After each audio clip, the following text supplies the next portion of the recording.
Accuracy and precision are two terms that are going to come up quite a bit when we are looking at evaluation metrics. And so, accuracy and precision both mean how close a measurement is to the actual value, but they can mean different things. But generally, you want something to be accurate and precise.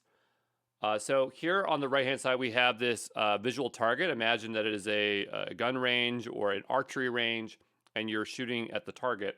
So if something was not accurate and not precise, it would look like this. So imagine the center is what you're trying to get to in terms of evaluation. So the closer it is, the more accurate and precise your prediction is. Then we could have something that is accurate but not precise. So it's generally accurate, so it's making it close to the middle value, which is what we want, but it's not dead on.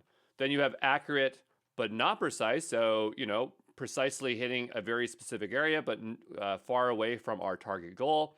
And then we have accurate and precise. And so depending on what you're building, it could be good, it could be bad.